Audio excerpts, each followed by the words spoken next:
Hi friends, నేనైతే egg chapati చేస్తున్నాను అనమాట. ఫస్ట్ అయితే ఉప్పు వేసుకుంటున్నా, దానికి సరిపోయేంత కారం,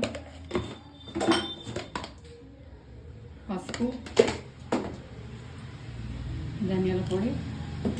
ఇప్పుడు మనం ఇలా ఎగ్స్ పలగొట్టేసుకుంటాం.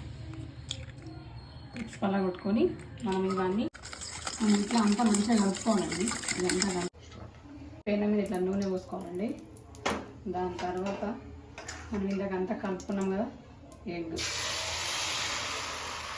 మనం చపాతీ రెడీ చేసి పెట్టుకుంటే ఎగ్ ఆమ్లెట్ పెద్దగా ఇట్లా మంచిగా కట్ చేసుకోండి.